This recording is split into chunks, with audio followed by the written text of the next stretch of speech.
The laughter echoed through the pristine halls of the Galactic Defense Academy as Instructor Vexillar announced the newest addition to Training Squadron Theta-7. The Cadets, representatives of 12 different species from across the Federated systems, turned their attention to the doorway where a lone figure stood. He was human, unremarkable by galactic standards.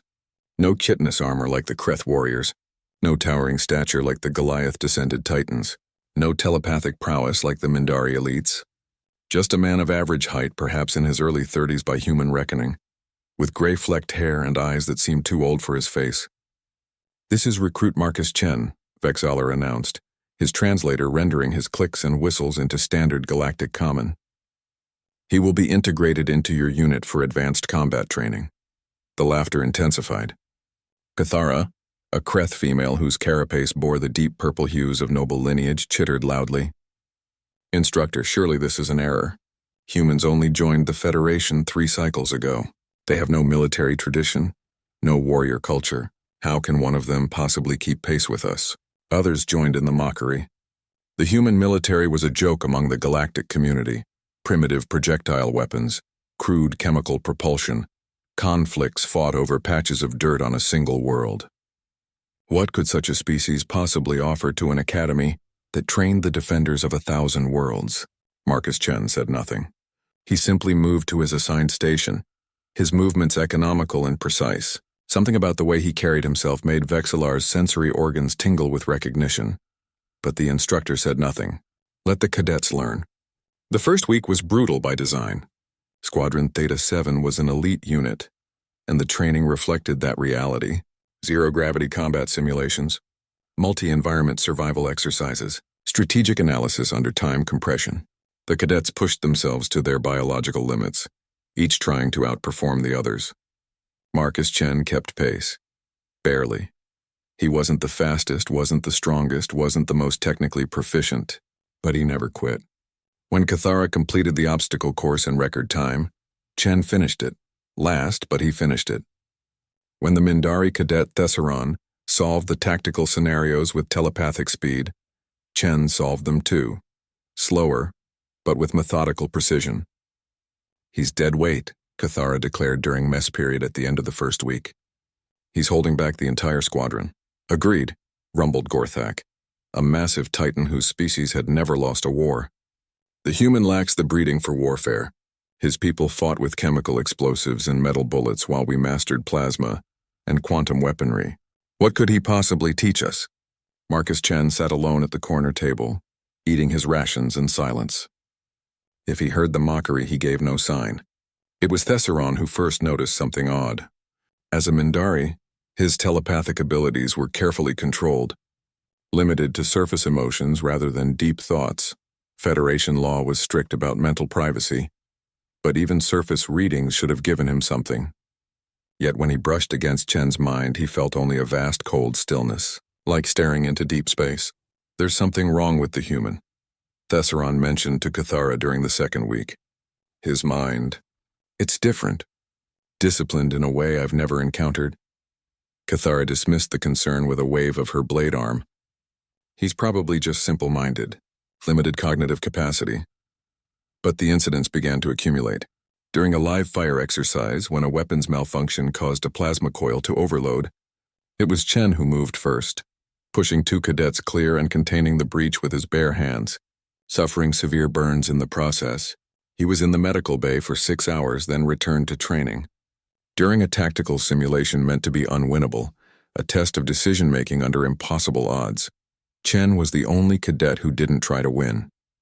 Instead, he minimized casualties, prioritized civilian evacuation, and surrendered when further resistance would have meant unnecessary death. Instructor Vexillar gave him the highest marks of anyone. "Why didn't you fight?" Cathara demanded. "A warrior never surrenders." Chen looked at her with those 2 old eyes. "A warrior knows the difference between a battle and a slaughter," he said quietly. "Soldiers die for objectives that matter, not for pride." It was in the third week that everything changed.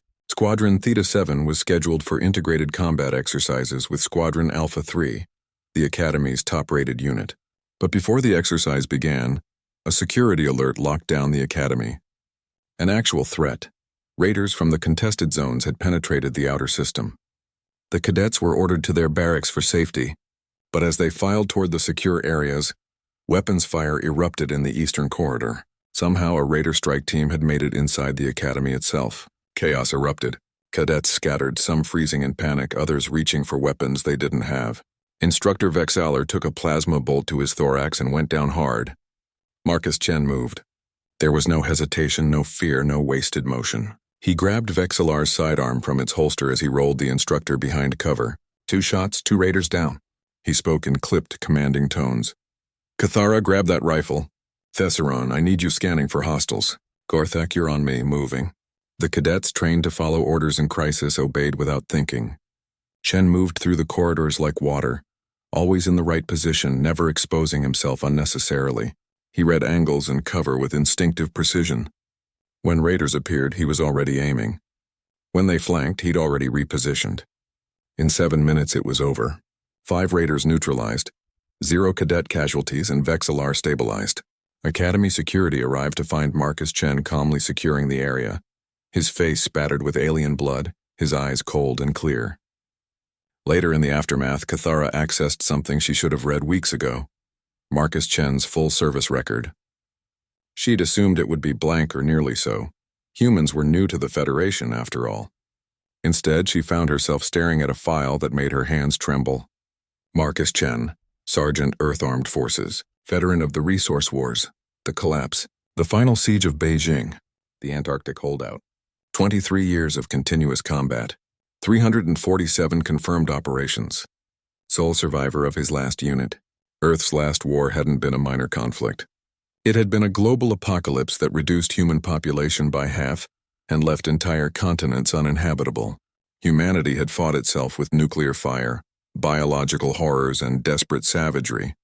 They had turned their own world into hell and somehow clawed their way back from extinction. The wars the Federation fought were professional, clean, with rules and honor. Earth's last war had been survival or annihilation. Why didn't you tell us? Cathara found Chen in the training hall late that night running combat drills alone. He paused, lowering his weapon. Would it have mattered? You needed to learn in your own time. Learn what? That warfare isn't about strength or speed or technology, Chen said quietly. It's about will. The willingness to do what must be done when everything is falling apart. Humans aren't the biggest or the fastest or the smartest, but we're the species that looked extinction in the eye and decided we weren't finished yet. The next day, Squadron Theta 7's performance ratings began to climb. Marcus Chen's recommendations became doctrine, and when the Academy's cadets graduated, they carried with them a lesson the galaxy was just beginning to understand. Humanity hadn't joined the Federation as supplicants seeking protection. They'd joined as survivors teaching others how to endure.